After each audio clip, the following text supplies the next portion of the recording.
سنێڕۆتان باش و سڵاوتان لێبێ ڕووماڵی ڕاستەوخۆی NRT بەردەوامە و تەوەری ئەمڕۆمان تایبەتە بە بارودۆخی کۆبانێ. لە ماوەی ڕابردوودا بینیمان کە قسە و باسێکی زۆر لەسەر بارودۆخ و ئەوەی کە ئێستا لە کۆبانێ کەوتۆتەوە کراوە. دوای ئەوەی کە بینیمان ژمارێکی زۆر لە خۆپیشاندەران ڕژاونەتە سەر شەقامەکان نەک تەنها لە چوارچێوەی هەرێمی کوردستان بەڵکو و زۆربەی شارەکان و وڵاتانی جیهانی گرتووەتەوە. لە ئێستاشە سەرجەم لایەن و پارتە سیاسیەکان لە دوای کۆبوونەوەی یەک لە دوای یەک و پشتگیریکردنیان بۆ کوردانی کۆبانێ هەروەها چەندین پارتی سیاسیمان هەیە لە باشووری کوردستان کە جیا بەجیا بەیان نامەی پشتگیری دەرەکەن و پێشنیار و ئەو ڕاوسەرنجانەی خۆیان تیا دەخەنە ڕوو کە باش بێت و گونجاو بێت بۆ ئەم بارودۆخەی کە ئێستا لە کۆبانێ ڕوویداوە. بۆ قسەکردن لەسەرەوە پرسا دکتۆر ئاسۆ مەحموود هەڵسوڕای بزوتنەوەی گۆڕان میوانی ستۆدیۆی NRT. دکتۆر ئاسۆ بەخێر بێت. سەرەتا بە شێوەیەکی گشتی وەکو هەڵسوڕاوێکی بزوتنەوەی گۆڕان ئەم بارودۆخەی ئێستای کۆبانەی چۆن هەڵسەنگانی بۆکەن؟ پێش هەموو شتێک سەری ڕێزدانەوێنین بۆ ئەو شەهیدانەی کە لە کۆبانی و لە شوێنەکانی تری هەرێمی کوردستان لە بەرەنگاربوونەوەی داعش شەهید بوون، هیوای چاکبوونەوە بە بریندارەکان دەخوازین. دەستی گەرمی هەموو ئەو هەڤاڵ و هاوزمانانە گوشین کە ئێستا لە بەرخودانی بەردەوامان لە کوبانی و لە شوێنەکانی تر ئێمە وەکو بزوتنەوەی گۆڕان هەر لە سەرەتاوە هاوخەمی خۆمان پێنیشانناوە و دوو ڕۆژ پێش ئێستاش بەیاننامێ بەڕسمی بە ناوی بزوتنەوەکۆ دەرکراوە کە جارێکی تر ئەوە تیکرارەکەینەوە کە ئێمە هاوخەم و هاوزمان و هاوڕاین لەگەڵ ئەو بەرخودانەی کە لە ڕۆژئاوە لە شوێنەکانی تر هەیە و لە هەمان کاتیشا داوامان لە حکوومەتی هەرێم و لایەنە پەیوەندیدارەکان کردووە کە هەرچی لە دەستیانیەت بۆ یارمەتیدانی کوردانی کۆبانیە و ئاوارەکان درێغی نەکرێت و دەست پێ بکرێت. بزوتنەوەی گۆڕان چ پێشنیارێکی زۆر بەپەلەی هەیە کە خزبێتێ بەردەم حکوومەتی هەرێم لایەنی پەیوەندیدار کە بە پێویستی بزانێت لە ئێستا زۆر بە خێرایی بۆ ئەو هاوڵاتیانێک ئێستا لە کۆبانێن بۆیان بکرێت؟ پێشتر لە دانیشتنی ناڕەسمی و لە گفتوگۆی ڕۆژانی بەردەوام ئەوە بە حکوومەت و بەلایەنەکانی تری ژووتراوە کە چەند ڕێگەیەکی کەم چەند دەلاقێکی کەم هەیە کە ئەتوانن یارمەتی ڕۆژئاوی پێ بدرێ بەکردنەوەی سنوور بێت بە یارمەتیدانی لۆجستی و ئەوەی کە لەتوانە بێ سەربازی بێ بە کوردانی ڕۆژئاوە وتراوە باقیەکەشی ئەگەڕێتەوە لە لای حکوومەتە، ینی حکوومەتی هەرێم خۆی بڕیارایەوەی کە چۆن هاوکاریەکە ئەکات. حکوومەتی هەرێم بریتێ لە بزوتنەوەی گۆڕان لە یەکێتی نیشتیمانی لە پارتی دیموکرات و چەند حزبێکی تر. کەواتە بۆچی ئەڵەن حکوومەتی هەرێم بۆ ناڵەن لایەنەکان ئەتوان کۆبوونەوەیەکی بەپەلە بکەن و دوجار کە پێوترێ حکوومەتی هەرێم بڕیار بدە؟ یعنی ئێوەش بەشێک نین لەو حکوومەتی ئێستا پێوترێ حکوومەتی هەرێم؟ بەڵێ ئەوەی کە ئێستا ئێمە بینین بەداخەوە بۆ بە جۆرێک لە مزایدەی سیاسی هەموو لایەنەکان وا خۆیان پێنیشانیان کە لە لایەنەکانی تر نیشتیمان پەروەرترن کوردانەتر بیرەکەنەوە زۆر خەمی کوبانیانە، بەڵام ئەوەی لە واقعی حاڵای بینین جۆرێکی ترە هەستەکەین ئەمە جۆرێک لە مزایداتی سیاسیە. لە جارانی پێشوە ئەمان بینی کە هەر کاتێک وەسعێکی ناهەموار هەرێمی کوردستان ڕووی باە ئەوە سەرۆکایەتی هەرێم دەست بەجێ لایەنە سیاسەکانی کۆ کردەوە بەبێ و گەڕێتەوە بۆ پەرلەمان و بۆ حکوومەتی هەرێم و قەراراتی سیاسی لێوە درا بۆ نمونە بە بەشداریکردن لە حکوومەتی عێراقا و بۆ هەموو پرسە گرنگەکانی تر پرسی کوبانی ئەتوانی بڵین لە هەموو پرسەکانی تر بە درێژایی ئەم ساڵی 2014 لە هەموو پرسەکانی تر گرنگتر بووە لەبەرەوە ئەبێ ئەو قسەی لەگەڵ سەرۆکایەتی هەرێم بکرێ بۆچی ئەم دانیشتنی ڕێک نەخستووە، بۆچی لایەنە سیاسەکانی کۆ نەکردوەوە جارێکی تر نەک وەکوەوەی کە ئێستا لایەنەکان وەکو هەڵمەتێک دژ یەکتر بەکاریان بۆن و لایەنەکانی تر بزوتنەوەی گۆڕان تۆمەتبارەکەن بەوەی کە سەرۆکایەتی هەرێم کەم تەرخەمە پێشتر داوای دانیشتنیان کردو لەسەر کۆبانی ئەمە بیانوە ئەهێنرێتەوە ئەگەرنا لە دۆخێکی وای ئێمە ئازانی فەرماندەی هێزی شەگار لە هەرێمی کوردستانە سەرۆکایەتی هەرێمە و ئەزانی دەسەڵاتی جێبەجێکردن لا یەکێتی پارتیە بە دەرەجەی یەک و ئەزانین ئەو عیلاقاتەی کە لە ماوەی 21 ساڵ 22 ساڵی پێشووە لە هەرێمی کوردستان بە ناوی حکوومەتی هەرێمەوە لەگەڵ وڵاتانی دراوسێ لەگەڵ دنیای دەرەوە دروست کراوە لا یەکێتی پارتیە لای بزوتنەوەی گۆڕانی لەبەرەوە پشکێکی کەمتر بە بزوتنەوەی گۆڕان ئێمە ناڵێن هیچ شتە بزوتنەوەی گۆڕان ناگرێتەوە بزوتنەوەی گۆڕانیش بە هێندەی ئەوەی کە لەسەر شانیەتی بۆ پەیوەندیەکەمەی کە هەیەی بۆ تواناکەم و بۆ بەشداریەکەمەی کە لەناو حکوومەتە هەیەی و بە سەرۆکایەتی پەرلەمان بە فراکسیۆنەکانی لە پەرلەمانی عێراق و لە پەرلەمانی کوردستانە بێ بەشدار بێەوە ئێمە هەستەکەین کە دواکەوتن هەیە لەوەی کە هەنگاوی خێرا بنرێت بۆی چیتر چاوەڕێی کەوتنی کوبانی نەکەین. دوای ئەم بارودۆخەی ئێستا کە کەوتۆتەوە لە هەرێمی کوردستان و بە کۆبانێشەوە تەحملی هەڵگرتنی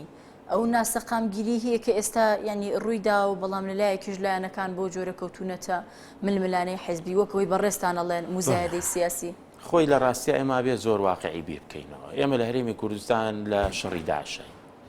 بیریشمان نەچێت لە ماوەی پێشووە ئەگەر وڵاتانی هاوپەیمان و بە تایبەتی ئەمریکا نەهاتایەتە سەرخات ڕەنگەم هەرێمەش کەوتایەتە ژێردەستی داعشەوە. لەبەر ئەوە زۆر نامەنطقیە مەسەلەن ئێمە وا بیرکەینەوە کاتوانی دامێکی سەربازی زۆر گەورەی کۆبانی بکەین ینی کوردانی ڕۆژاوا بکەین. بە دیوەکی تریشە هەڵکەوتی جغرافی کۆبانی کە پێشتری ژەم قسێ وتراوەتەوە سنووری ئێمە لەگەڵ کوردانی ڕۆژئاوا سنوورەکان ناگەینەوە بە کۆبانێ لە بینی کانتۆنی جززیرە کە کۆتایەکەی بۆ نزیکی کۆبانە سەرەکانیە لەگەڵ کانتۆنی کۆبانی نزیکی 120 کیلومترە ئەم 120 کیلومتر بە دەرژای ئەم 120 کیلومترە هەموو ئەو دێهاتانەی کە لە بینی ئەم دوو کانتۆنانایە کانتۆنی جززیرە و کانتۆنی کۆبانی هەمووی لەژێر دەستی داعشایە و ئەمانە هەمووی عەرەبی سنویتیان نیشتەجێ لەبەرەوە گەیاندنی یارمەتی سەربازی بەم ڕێڕەوەیە بەم مەسافە دوور و درێژە شتێکی مستەحیلە. ئەگەر یارمەتێکەش هەبێ خۆمان نەزانی ئێمە هەتا ئێستا چامان لە دەرەوەی کە فیشەک و تەقەمەنی و ئەومان پێ بگات تاکە ڕێگەیە کە بە بڕوای من ئێمە وەکو کوردانی باشوور وەکو کوردان لە هەر پارچەیەکی ترەوە هەر شوێنێکی دنیاکە هەین ئەوەیە کە هەرچی پێمانەکرێ وەکو عیلاقاتی دیبلۆماسی وەکو با بڵین وەکوی کە دەسەڵاتی سارد بەکاری بێنی مەسەلەن ڕاگەاندن ئەتوانی بەکاری بێنی پەیوەندی دیبلۆماسیەکان بەکاربێنی ڕێکخراوەکانی NGO بخێنە سەرخات لە وڵاتان لەبەر دەمی سەفارەت و قونسوڵەکان کۆبوونەوە خۆپیشاندان بکەین و وەکو ئەمانە جێپی خۆی دیارەکە کاریگەری ئەبێ یا داژنامە ڕێپێوان ئەو بارودۆخی ئێستای کۆبانێ چاوەڕێ ئەوەی لێکرێت کە تەنیا تۆ یاداشتیان بەیان نامەیەک دەربکرێ بڵێ من پشگیری دەکەم بە هەموو جۆرێک کام پشگیری ئەمانە شوێنی خۆی ئەگرێ بەڵام ئەوەیە با بڵین ئەڵێ بە دڵ ئاو ناخواتەوە ینی بەری دڵ ناگرێت. شتێکی تر هەیە کە حکوومەتی هەرێم ئەتوانێت بیکات لەم کاتە ئەویشەوەیە کە بە ڕسمی سەرۆکایەتی هەرێم یان ئەنجومەنی وەزیران و کۆمەڵگای نێودەوڵەتی و بە تایبەتی مۆجەهی کا بۆ تورکیا بیخاتە ژێر بە پرسیارەتیەوە چونکە هەر قەت و عامێکە لە لە ماوەی ڕابردووە سەرۆکایەتی هەرێم لە دووشەوی دەستپێکی یەکەمی کە هێرشەکان بۆ سەر شنگال دروستکرا تورکیا ئەو یارمەتیانی ڕەت کردو دەرگای بەڕووی حکوومەتی هەرێما داخست ئێستا چۆن چاوەڕێی لێ ئەکەن دیسانە حکوومەتی تورکیا یارمەتیان ئەم جارە ئەوەی کە من باسی یەکەم داوایکردنی یارمەتی نییە لە تورکیا خستنە جارێک تر لەبەر چاوی ڕای نێودەوڵەتی ئێمە بێ دەوڵەتی تورکیا بخێنەوە ژێر پرسیارکە ئەو قەت و عامەی لە ڕۆژئاوا ڕوئیا و بە تایبەتی لە کۆبانە ڕوئەیە وەکو وایە تورکیا خۆی کرد بێتی چونکە ئەمە سنوورەکانی داخستووە و ئەو ئەم قەت و عامە ئەوەندی کە داعشەیکا بە هێندەی ئەوە تورکیا شەریکی ئەم قەت و عامەیە و داگیرکردنی کۆبانی ئەوەندەی کە داعشەیکا ئەوەندە تورکیا ئەیکا و ئەبێ حکوومەتی هەرێم بە تایبەتی سەرۆکایەتی هەرێم لەوەی کە دەستی حکوومەتی تورکیا ئەو شتە ڕوون بۆتەوە بۆ لە میدیاکانی شا ئەمەمان بینیوە و هەموو هەواڵەکانیش ئەوە گەێنن و بەڵگەنامەی ڕسمی حکوومەتی ئەمریکا و دەوڵەتانی تریش بڵا بۆتەوە کە تورکیا بەشێکی مەعادلەکەیە. دکتۆر ئەو بەیاننامەی بزوتنەوەی گۆڕان ئەگەر هەڵە نەبم دوێنێ دەرکرابێت دوێنێ لە قسەکان تا کۆمەڵێک سەرنجم هەیە یەکێک لەوانە ئەوەیە کە بزوتنەوەی گۆڕان هەستی بەو بەرپرسیارەتیە کردووە کە چی تر کۆبانەی پێویستی بە یارمەتیە بۆ یەگەشتوتە ئەو قەناعەتی کە بەیاننامەیەک دەربکە. باش ئەو بەیاننامەی بزوتنەوەی گۆڕان ئێوە بە درەنگی نازانن ئەو ئەمڕۆ بۆ 25 بۆ 26 ڕۆژەش بێ کە یەپەگا دژی چەکداری داعش وەستێتەوە دەرکردنی ئەم بەیاننامەیە جارێک تر بۆ ڕاگەاندنەکەی بە ڕسمی لەلایەن بزوتنەوەی گۆڕانەوە ئەگەر نا پێشتر هەسوڵاوەکانی گۆڕان و بزوتنەوەکە و فراکسیۆنەکانی و ئەوانی کە لە نا حکوومەتە بەشدارن هەموو ئەمانە قسەی خۆیان کردو لە جێگەی خۆی و زۆر شتیژی ئیوتن نییە بەڵام ئاماژە جیایە و ئەمە بەڕسمی ئەمەیە ئەگەر نا ئێمە ئەزانین هەموو شتەکان بە تایبەتی لە سەرۆکایەتی هەرێما کۆ بێتەوە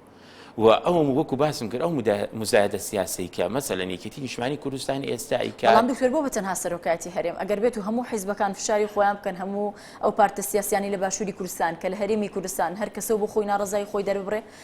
ئەمە نابێتە کۆدەنگێک بۆ سەرۆکایەتی هەرێمیش پاشان ئێوە فشارگە بخەنە سەر سەرۆکایەتی من بڕوام وایە ئەو لایەنانەشی کە پێیان خۆش نەبێت ئەگەر لایەنێکە بە پێی خۆش نەبێت کە هاوکاری کۆبانی کرێ ئەمانەش ناتوانن بەڕسمی ئەمە ڕابگەین لەبەرەوە ئەمە لە دەستی لایەنە سیاسەکان چۆتە دەرەوە ئەوە سەرۆکایەتی هەرێمە کە ئەتوانێت بە تایبەتی لە هەرێمی دکتۆر یەکێک لەو قسانەی کە لەسەر زاری چەند بەرپرسێکی یەکێتی نیشتیمانی کوردستان و پارتی دیموکراتی کوردستان و ئێستا لە بەڕێزیشی ئەبیستین ئەوەیە کە باز لە هەڵکەوتەی جوگرافیەکەن کە ئەگەر بێت و حکوومەتی هەرێم بڕیار بدا یارمەتی سەربازی کۆبانێ بدات زۆر گران و قورسە بێت بەڵام کۆمەڵە کەسانێکیش هەن کە دەڵێن ئەمە تەنها پاساوێکەوە ئیلا ئەمە مستحیلات نییە ئەگەر بێت و حکوومەتی هەرێم بڕیار بدا با بڵێن یارمەتی سەربازی بنێرێت ئێوە چۆن ئەوەندەی من بەش بە حاڵی خۆم بیستومە لە هەفاڵانی یەپەگەوە ئەوان قەنەعاتیان وایە دەواازەیەکەیە لە کە هەرێمی کوردستانە بەسێ بە کانتۆنی جزیرەوە سمێڵتا لە سمێڵتاوە ئەمان ئەڵێن ئەگەر دامی سەربازی بە ئێمە بگای ئێمە خۆمان لەگەینە کۆبانی لەبەرەوە ڕێگەکان ئاسان کردوەوە بۆ حکوومەتی هەرێم ئەتوانێت لە دەواازەکەەوە ئەم کارە بکە بەڵام خۆتان نەزانن خۆشمان نەزانین کە ئەو عیلاقی لە بینی پارتی دیموکراتی کوردستان و کۆماری تورکیا هەیە عیلاقەیەکە کە هەتا ئێستا ڕێگیری کردو لەوەی کە ئەم دەلاقەیە بکرێتەوە و ئەوەی ئێمە ژەمانەوەی قسەی لەسەر بکەین و لە دروستبوونی گۆڕانی شۆ قسەمان لەسەر کردووە ئەوەیە کە حیزبە کوردەکان لەسەر ئەو خەتە ئیش ناکەن کە خەتە نەتەوەیە کوردەکەیە بەڵکو بۆ نمونە ئێستا ئێمە باشکای بینی کە یەکێتی نیشتیمانی کوردستان لەسەر خەتی ئێرانیە و بەداخەوە مەسەلەن هەواڵانی پەکەکە و یەبەکەش زۆرە جار ئەچنە سەرم خەتا هەر ئەمەشە وای کردووە کە تورکیا ئەمە قبول نەکات بۆقعەیەکی جوغرافی کە ئەوان وا سەیرەکەن دەسەڵاتی کۆماری ئێران بێ لە تەنیشتی تورکیاوە دروست بێ هەر ئەمەشە وای کردووە کە ئەمریکا کەم تەرخەمی بنوێنێ یان خاوخاوکەوە لەوەی کە کردەی سەربازی زۆر کاریگەر بنوێنێ لە کۆبانیا چونکە ئەمەری ئەوەنی کە ئێمەی بینین لە ڕووی با بڵێن ئێمە وەکو شیکاری سیاسی سەیری ئەم مۆزوعەکەین تێگەین لەوەی کە ئەمریکاش مەبەستێتی نەگوکەوەی کە ڕاگەیاندنەکان باسیەکان ئەمریکاش مەبەستێتی لە ڕووی سەربازیەوە کورد لەو پارچەیە لاوازکە تا ئەگاتە و ئاستەی کە کورد ناچارە بێ بە تایبەتی یەپەگا کە کۆمەڵێک مەرج و شەرت هەیە کە هەم حکوومەتی تورکیا هەمێک ئەمریکایەکان هیانە لە سووریایە جێبەجێ بە یارمەتی حکوومەتی هەرێمی کوردستان ناتوانرێت تۆزێک لەو بارگرانی هەڵبگیرە لەسەر شانی یەپەگە و بتوان خۆیان هەستێنەوە بەو مانایی بۆ نمونە سەرجەم حیزبەکان و پرسیارەکەشم بەو جۆرەیە بزوتنەوەی گۆڕان ڕازیە لەسەر ئەوە یان پێشنیاری ئەوەی کردووە کە بە فعلی یەپەگە ئێستا پێویستی بە چەک لە هەموو شتێک زیاتر هەیە کە بنێردرێت بۆیان بۆکو بزوتنەوەی گۆڕان بەڵێ ئێمە پێشتری ژەمانوان تو هەر لە سەرەتای دروستبوونی یەپەکەشەوە لە سەرەتای دروستبوون ئەمە بگەڕێم وە ساڵی 2012 کاتێک کەم کانتۆنانەی ڕۆژاوا دروستکرا ئەو کاتە بەڕێ ساڵح موسلیم سەردانی هەموو لایەنە سیاسەکانی کرد و لەناو سەرداری ڕێخەری گشتی بزوتنەوەی گۆڕان نەوشیرا مستەفای کرد هەر لەو دانیشتە پێی ڕاگەیەنراوە کە ئێمە وەکو بزوتنەوەی گۆڕان هەرچیەک بە ئێمە بکرێ وەکو هاوکاری ئەیکەین بەڵام بە هیچ جۆرێک ئێمە دەخالت ناکەین لە کاروباری ئەوانە نەگەوەی وەکو پارتی دیموکراتی کوردستان کە هات حیزبی دروستکرد لە ناو ڕۆژئاوا یەکێتی نیشتیمانی کوردستان هاو حیزبی دروستکرد بۆی ئەمانش ببن بەشێک لە معادلەکەوەی کە یەپەگە کردی ئەمانش بیکەن پەیوەندیەکمان هەیە و دواتر ئەگەڕێنەوە گفتوگۆکەمان درێژی پێین ئێستا ئارام حسێن ڕۆژنامەنووس لە سنووری کۆبانیەوە لەگەڵمانایە کاگارم ئەو کاتتان باش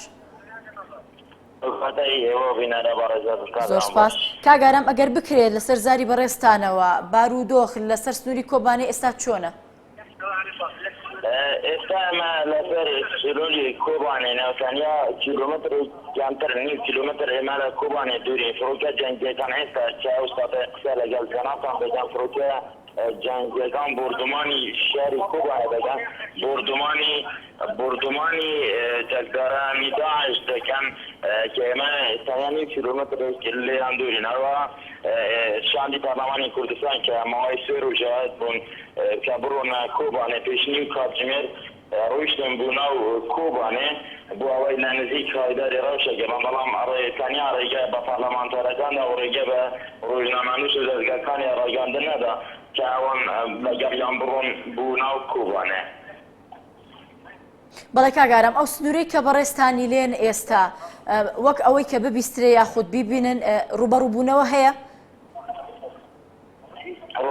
ڕۆگەبوونەیەکی تۆتە ئێمە دڕۆژە لە سەر ئەم سنوورەین بەڵام ڕێگە نادانین کە ئێمە بڕووینە ناو کۆبانێ زۆر هەوڵماندا لە چەند ڕێگای بەڵام ڕێگە نادان هیچ دەستگاکی ڕاگەاندن هیچ ڕۆژنامەنووسێک بڕێن پێکدادانێکی دژوار ڕووی دەدات ئێستا کە من قسە لەگەڵ ئێوە دەکەم گوێبیستی دەنگی تاقا و بردمانی فڕۆکەکان هەروە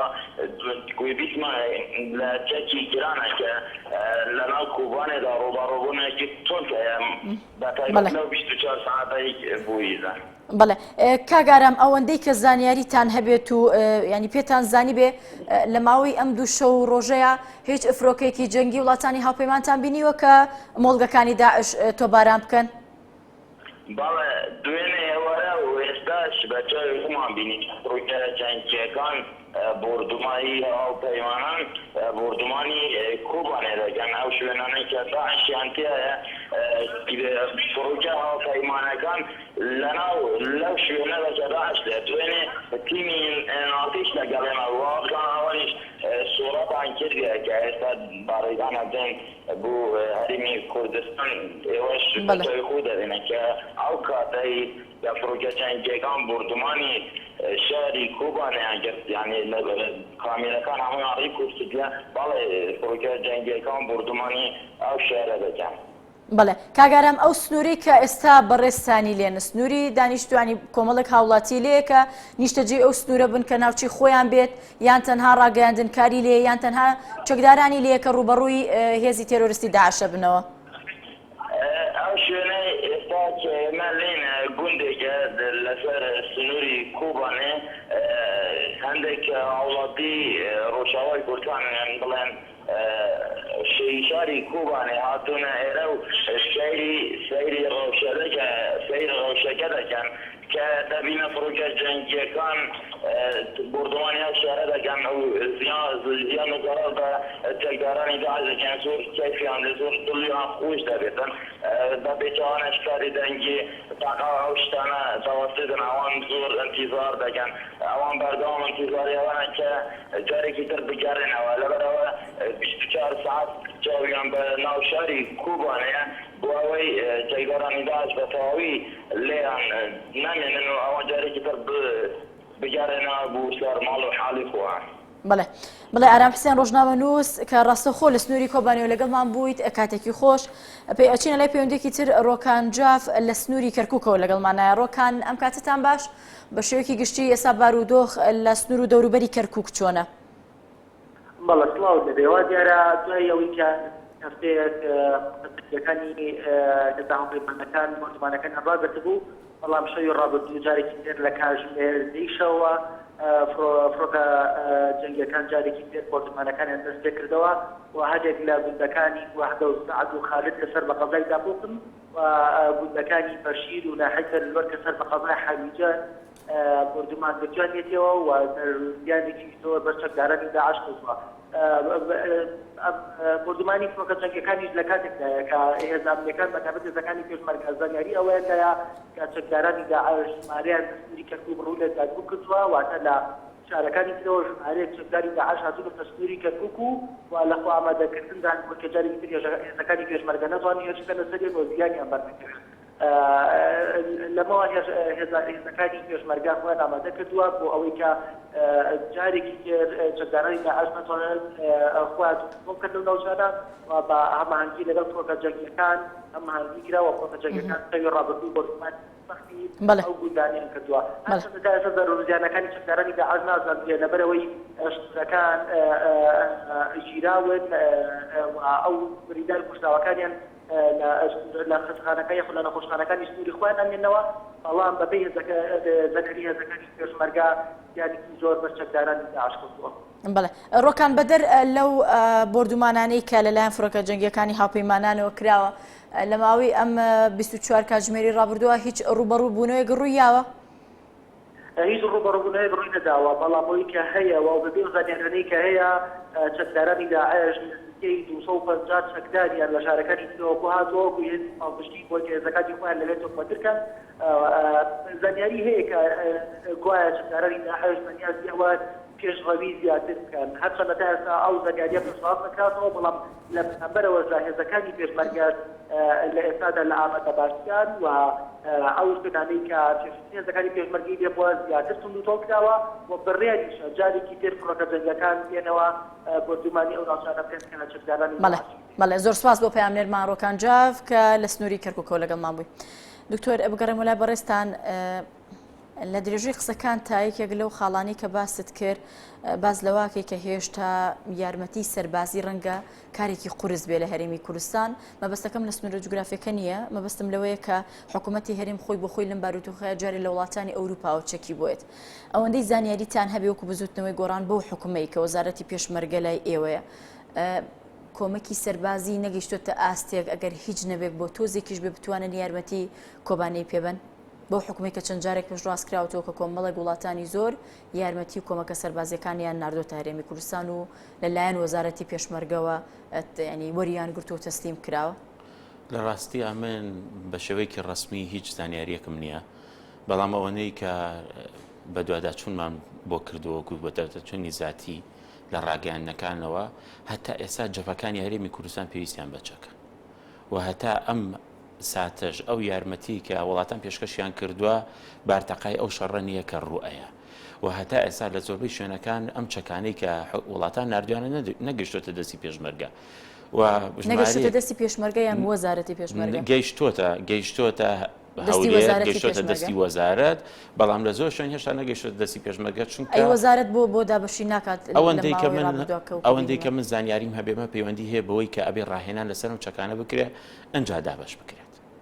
بەس بەڵام بۆ بارودۆخێکی ئێستا مەرج نییە کە تەنها یەک سەرچەکی پێشکەوت و بنێردرێ ڕەنگە کۆمەڵێک چەک و تەقەمەنی ئاسایی هەبێت کە لە ئێستا ڕەنگە یەپەگە زۆر پێویستی بێت حکوومەتی هەرێم ئەتوانێت من بیدایەتیش ئەمەم وت کە یەپەگە بە ڕسمی بەلایەنەکانی وتووە کە ئەتوانێت ئەگەر ئەو دەلاقیە بکرێتەوە ئەو دەواازەیە بکرێتەوە ئەوان ئەتوانن خۆیان کۆمەکی سەربازی بگەێنە کۆبانی لەبەرەوە ئێستا حکوومەتی هەرێم و سەرۆکاتی هەرێم سەرۆکاتی پەرلەمانیش با بڵێ نەگەوەی کە گۆڕانە لی دەرکەین ئەمانە کەونە ژێر ئەو مەسئولیەتەوە کە ئاخۆ ئەتوانن کۆمەکی سەربازی بای ئەوەندە بن بە یەپەگە کە بیگەێنێتە کۆبانییان هەر لەسەر ڕۆشنایی ئەو بەیاننامەی کە دەرتان کردو ینی بزوتنەوەی گۆڕان بەیاننامێکی دەرکردو پشتگیری کوردانی کۆبانێکە لە کۆبوونەوەی خۆدانە لە جواتی نیشتیمانیە لەو بەرپرسیارەتانی کە لەلایەن خۆتانەوە هەڵەگیرێ بە پێی پۆست بێ بەپێی ئەوەی کە هەتانە لە بزوتنەوەی گۆڕان تا ئێستا شروعی ئەوەتان نەکردووە وەزیری پێشمەرگە بانک بکەن و ینی پرسیار و قسەی لێ بکەن لەسەرەوەی کە تا چەند وەزارەتی پێشمەرگە ئامادەیە بینێرێت بکرێتە پێشنیارێک لەلایەن بزوتنەوەی گۆڕان و پێشکەش بە حکوومەتی هەرێم بکرێت و دراسەیەکی لە ماوەیەکی کورتا بکرێت و پاشان ئەو کۆمەکە سەربازیانە بنێرێ وەکو بزوتنەوەی گۆڕان هیچ کادرێکی گۆڕان ئەمەی کردووە ئێمە وەکو من ئەندامی جواتی نیشتیمانی نیم وەکو هەڵسوڕای گۆڕان ئەوەندەی کە ئاگام لێ ئێمە ڕۆژانە شرۆڤەی ئەم وەزعی کۆبانی و کوردانی ڕۆژئاوا و جەبهەکانی ئێراکرێ ئەو کاتەی کە ناکۆکیەکان لەسەر کۆمەڵێک پۆست بوون لە ناحکومەتە ڕۆژانە لە بزوتنەوەی گۆڕانە شرۆڤەیەوە کراوە کە ئێمە لە جەبهەکانە پاشەکشێنەکەی پێشەوەی کە شنگار بگیرێ و مەخمور بگیرێت و جەلەولا دەستی بەسەرا بگیرێت ئێمە ڕۆژانە شرۆڤەی ئەوە کراوە کە ئەم جەبهانەی بای ئەوەی کە چەک لەبەردەستی پێشمەرگەیە بەقەدەر ئەوە ڕاهێنان بۆ پێشمەرگە کراوە بەقەدەرەوە هێزی کوردی ئامادەسازیەیە کە ڕوبەڕووی داعش بێتەوە نەک ئێمە 4 ساڵ پێش ئێستا وتمانەکە ئابی ئەم هێزە بکرێت بە هێزی نیشتیمانی و ڕێک بخرێت و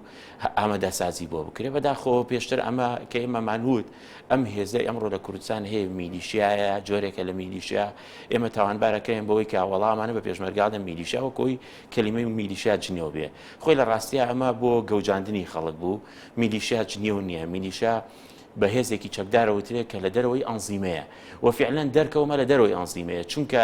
لە یەک شوێنە لە جەبهەیەەکە چەند فەرماندەیەک هێزیان جوڵانوە چەند فەرماندەیە کەم تەرخەمیان کردووە مەسەلەن ئەوەی کە پێویست بۆ بکرایە نەئەکرا ئەگەر نایسا مەسەلەن هەر دوو لایەنێکی یەکێتی پارتی وەزارەتی پێشمەرگەش ئەو ڕاستی ئەزانەیە کە ئەوەی وای کرد لە سەرەتای ئەم شەڕەدا هێزی پێشمەرگە تووشی تێکشکان بێ لە زۆر ناوچە ئەو منەظەمیە بوو ئەو فرەکوێخایە بوو کە لە ناو هێزی پێشمەرگایە ئەوە تا بەداخەوە دوێنە شەویش کارگەری مەکتەبی سیاسی یەکێتی نیشتیمانی کوردستان لە لێدوانیەکە ئەڵێ ئەوە بە ئەمری منە کە ناچێت کەس ناچێتە ناو جەلەولاوە گەر نایماتوانین جەلەولا بگرین بەداخەوە کە ئەمە هیچ پلێکی سەربازی نیە لە ناو وەزارەتی پێشمەرگە وەڵامی پرسیارەکەی من تا ئێستا ئێوە ئەوەتان کردووە ئێمە بە بەردەوامی ئەم شتە وتراوە و تەفاسیلەکەی بەداخۆ جارێکی تریش منەواڵم کە زۆر شت هەیە لەگەڵ وەزیری پێشمەرگە دانیشتون من بەش بە حاڵی خۆم لەگە وەزیری پێشمەرگە دانیشتم ینی کادران هیچیەک لە بزوتنەوەی گۆڕان ئەوەتان شۆڕە نەکرۆ بۆ بارودۆخی ئێستا لە ئەخیر کۆبوونەوەی جواتی نیشتیمانی جەنابی وەزیر خۆی ئەندامی جواتی نیشتیمانی بەشداری کردەوە بە تاکیدیش باس کرا لەسەر ئەوەی کە بۆ نمونە ئەوەی کە بەڕستان ئاماژەی پێەکەن فەرماندەیە دەتوانێت هێز بجوڵێنێ ئەوی تر ناتوانێت بجوڵێنێ ئێوە ئەڵێن لە ماوەی 4 ساڵی ڕابردووە ئێمە ئەو قسەمان کڕۆ نەگە ئێستا وتنەکە بوو کراوە بەڵام ئێستا فعلیەکە ڕەنگە بەشێکی بکوێتە سەرشانی ئێوە و بزوتنەوەی گۆڕان چکە وەزارەتی پێشمەرگە لای ئێوەیە ئێوە توانای ئەوەتان هەیە لەگەڵ ئەم بارودۆخەش کە ڕووی داوە بتوانن ئەو هێزە نیشتیمانیە دروست بکەن کە لە ماوەی 4 ساڵی ڕابردووە بەڵێنتان پێیا بوو ئەجا بەداخەوە ئەوە با بڵێن کاتەکە وا گونجا لەگەڵ ئەوەی کە حکومت بەشداری گۆڕان بەشداری حکوومەتی کرد هەرێمی کوردستان ڕوبەڕووی شەڕی داعش بووە هەرێمی کوردستان ڕوبەڕووی بڕانی بووجەبەوە تووشی ناکۆکی گەورە بۆ لەگەڵ حکوومەتی ناوەندیە معادل ئیقلیمیەکان تا ڕادێک لە قازانجی هەرێمی کوردستانی بەداخەوە وا بوو تەوقیتەکە کە بەشداریکردنی گۆڕان لە حکوومەتە ئەمانەشی لەگەڵا بوو ئەگەر نا پێشەوەی وەزیری پێشمەرگە بچێتە ناو وەزارەتەکە لە بزوتنەوەی گۆڕان بەرنمەیەکی زۆر باش ڕێکخراوە لەسەرەوەی کە هێزی پێشمەرگە هێزەکانی هەفتاوەشا چۆن تێکەڵە کرێەوە چۆن هێزێکی نیشتیمانی دروستە کرێ و بەم دوایانش قسە و باز لەسەر ئەوە هەیە تەنانەت کە ئەبێ لەمە دووە لە هەرێمی کوردستانە ئەو جێشێکی هەرێمی کوردستان ئەیبێت جێشێکی ئیلزامی بێ واتە چۆن لە سەردەمی حکوومەتەکانی پێشووە بە موالیت بوو مەسەلە نەبوو بە 18 ساڵ بۆە ساڵێک 2 ساڵ یان چەند مانگێک سەربازی بکات ئێستا بیر لەوە کرێتەوە کە لەمە دوابۆی ئێمە جارێکی تر تووشی ئەمە نەبین و هێزێکی نیشتیمانی هەبێت و کۆمەڵانی خەڵک بە گشتی هەموو تاکێک بەبایی ئەوەندە لە زروفێکی نەهەموارە شارەزایی لە بەکارهێنانی چەک و لایەنە سەربازەکانە هەبێ ڕەنگە بیر لەوە بکرێتەوە کە لەمە دوا لە بریەوەی هێزی پێشمەرگەی کە ئێستا ناچار کراوە بۆ بژێوی ژیانی ببێ پێشمەرگە هێزێکی سەربازی ئیلزامی دروستکرێ کە هەموو خەڵک ئیجبار کرێ خۆی بەشداری تێدا بکات ئەم بارودۆخی کە خوڵقا زیاتر نابێتە پاڵنەر بۆ ئەوەی کە وەزارەتی پێشمەرگە پێداگیری زیاتر بکات لەسەرەوەی کە هێزێکی نیشتیمانی هەبێ نەک ئەوەی کە بوترێ بەداخەوە لەگەڵ دروستبوونی کابینەکە ئەم بارودۆخە گونجا ئەنی دەبوو ئەگەر لە ساڵانی ڕابردووە دۆخەکە ئاسایی بەڵام ئەم دۆخە ئەوەی سەلماند کە چیتر نابێت حکوومەتی هەرێم وەزارەتی پێشمەرگە لایەنی بەرپرس ئەم دۆخە ئەوەی سەلمان کە تەسەوراتەکانی گۆڕان بۆ هێزی پێشمەرگە بۆ ئیدارەی هەرێمی کوردستان تەسەوراتی ڕاست بوو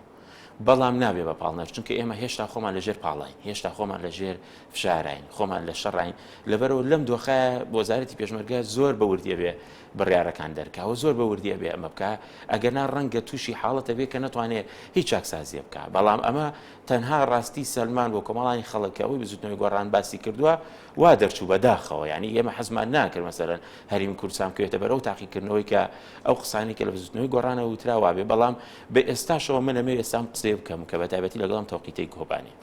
هەتا وەکو هێزەکانی وەکو یەپەگە وەکو پەکەکە بیانێ بە تاگڕەوی ئیش بکەن لەم لاوە پارتی دیموکراتی کوردستان یەکێتی نیشتیمانی کوردستان بیانێ بە تاگڕەوی ئیشکەن حساب بۆ هێزە کوردیەکانی تر نەکەن ئێمە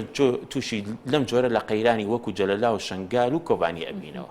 و ئێستا لەگەڵ ئەوەی کە مەسەلەن داعش نزیکە بێتەوە لە ئەوەی کە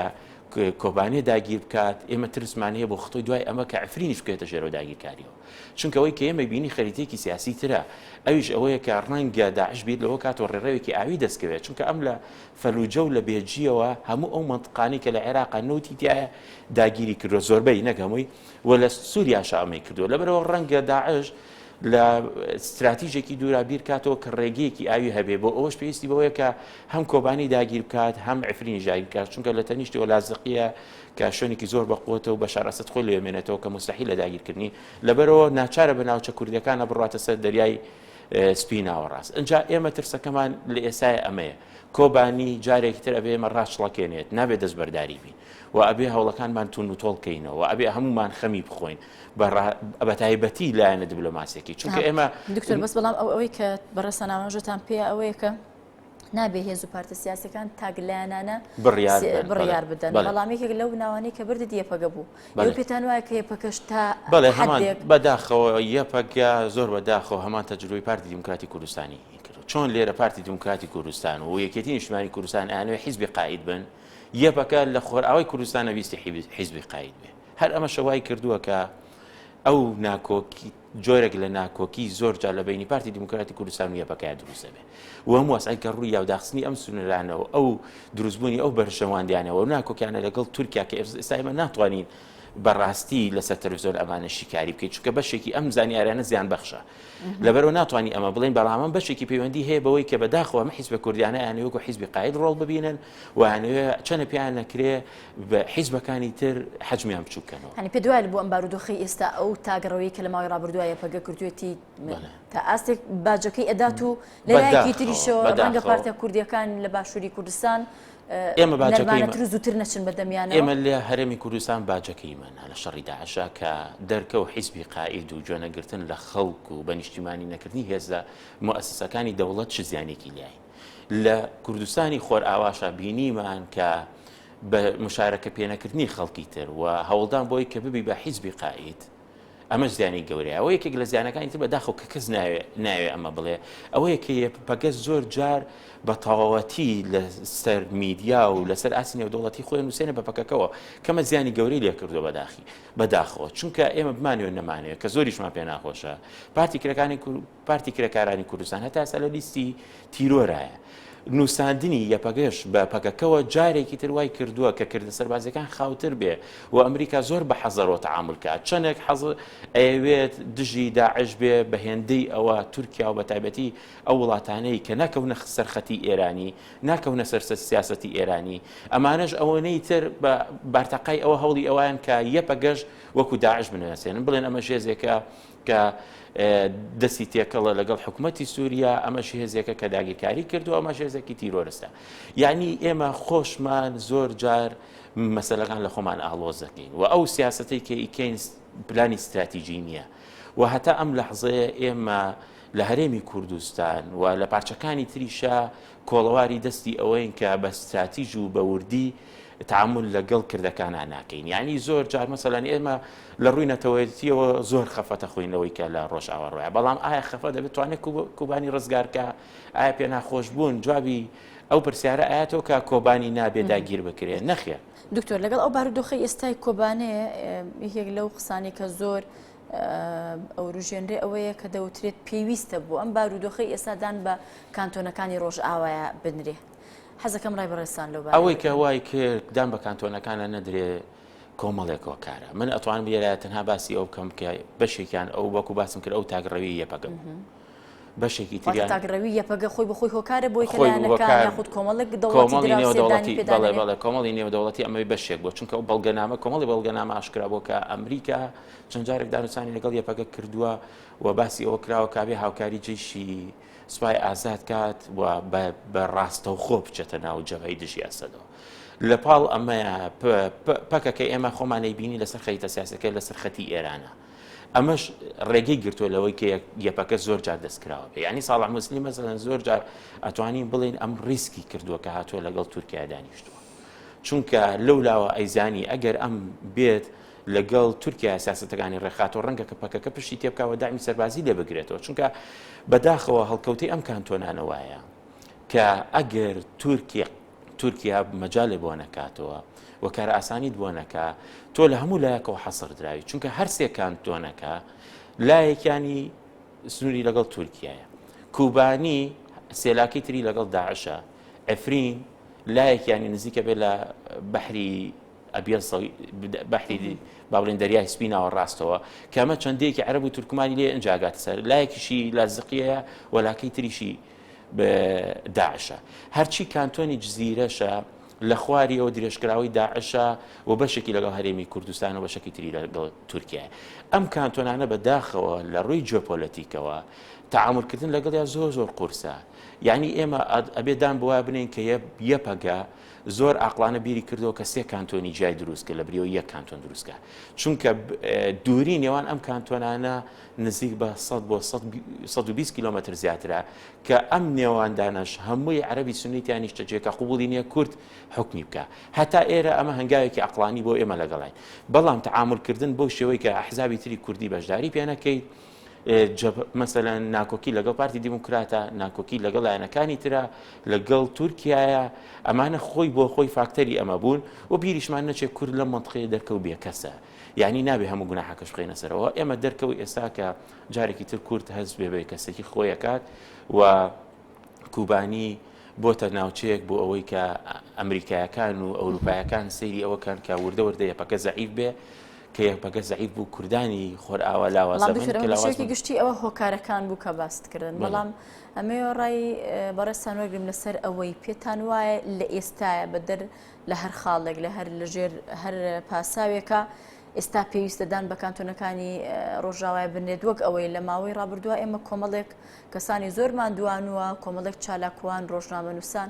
داواکەن کە حکوومەتی هەرێم بەپەلە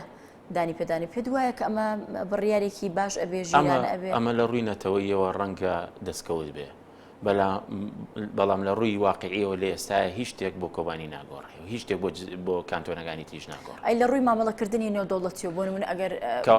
لە ڕووی مامەڵەکردنی نێودەوڵەتیەوە ئەبێ مامەڵی نێودەوڵەتی بەڕسمی کانتۆنەکان بەڕسمی بناسیێنێ نەگەوەی هەرێمی کوردستان ئێمە خۆمان مقاتعین لە عێراقا ئێمە هەرێمی لە ڕووی دەستوریەوە دەسەڵاتی هەرێمی کوردستان دەسەڵاتی زۆر محدودە بە تایبەتی لەگەڵ دەرەوە ئەو ناکۆکی کە لەگەڵ ئوسپای سوورەی ئازادی شاهەیەتی هۆکارە بۆ ئەوەی کە بابڵین پارتە کوردیەکانیش یەپەکە لە ئێستا ناکۆکیەکانی کەمترە چونکە لە ماوەی ڕابردووە ئێمە دژی ئەسەد بجەنگێن بەداخەوە قسەیەک هەیە ئەڵێ مێژوو خۆی دووبارە ئاکات ئەو هەڵانەی یەکێتی پارتی لە هەرێمی کوردستان کردووانە یەپەکە لەبە چونکە لە ماوەی 3 ساڵی پێشووە لە ماوەی 2 ساڵی پێشووە بە تایبەتی یەپەکە ئەیتوانی ژمارەیەکی بێشماری چەک و تەقەمەنی لە کانتۆنەکانە کۆکاتۆ لە کاتێکە ئەیزانی کە لە ڕووی جوغرافیاوە ئەم کانتۆنانە لە دۆخێکی ئاوای بە هیچ شێوە چەکیان پێ ناکە بەڵام چۆن لە هەرێمی کوردستانە لە ماوەی 20 ساڵی پێشووە ئێمە هەوڵمان نایە هێزی نیشتیمانیمان هەبێ هەوڵمان نەیە ئەم هێزە نیشتیمانیە پڕچەکەین و حازریکەین و مدەڕەبیکەین خەریکی با بڵێن ناکۆکی ناوخۆیی بووین خەریکی شکاندنی ناوخۆیی بوون هەمان شت لە ڕۆژاوای دواسەرنجی خۆدۆک و هەڵسوڕایەکی بزوتنەوەی گۆڕان بۆ ئەم بارودۆخە من دواتکام هەیە لە بری دواسەرنج داواکەم لە سەرۆکایەتی هەرێمی کوردستان بە تایبەتی کە بەڕسمی و بە ڕاگەاندنێک لەبەر چاوی کۆمەڵی نێودەوڵەتی حکوومەتی تورکیا بخاتە ژێر پرسیارەوە و بۆ ئەمە ئەبێ هەرێمی کوردستان بیر لەو کاتەوە بە چ ڕێگەیەک ئەتوانێت ئەم حەقە لە تورکیا بکاتەوە تورکیا دەرکەوت لە شەڕی داعش لە هەرێمی کوردستانە پشتی تێکردی لە سووریا ئێستا ئێمە ئەبێ ئەم کانتۆنە بە خاکی کوردستان بناسیێنین و بێ سەرۆکاتی هەرام بە هەرڕسمی ئەمە ڕابگەێنێکە کوبانی بەشێکە لە خاکی کوردستان و ئەم مەسجە بە ئاشکرا بگاتە حکوومەتی تورکیا کە هەوڵدان بۆ ڕوخاندنی کوبانی هەوڵدانە بۆ ڕوخاندنی هەولێر بەمانایەکی تر لەبەرەوە بێ ئێمە هەموو لە دوای ئەمەوە پلانی استراتیژی دابڕێژین بەقەدەر ئەوە بیرکەینەوە کە ئێمە لە بریەوەی تورکیا ئیستیفادەمان لێ بکات ئێمە ببین بە ناوچێکی بازرگانی بۆ تورکیا بە هێندەی ئەوە ئێمە هەوڵ بین لە ڕووی بازرگانیەوە تورکیا لاوازکەین و ئەوەی پێمانەکرێت لەو دەواازانەوە تورکیا هیچ سوودێکی لێمە دەست نەکەوێت. بەڵێ زۆر سپاس دەکەین دکتۆر ئاسۆ مەحموود هەڵسوڕای بزوتنەوەی گۆڕان سپاس دەکەین کە ڕاستەوخۆ لە سودەی NRT لەگەڵمان ئامادەبوویت. بەڵێ بەرەزان ڕووماڵی ڕاستەوخۆی NRT تەوەری یەکەم کۆتایی هات لای منەوە خواتان لەگەڵ.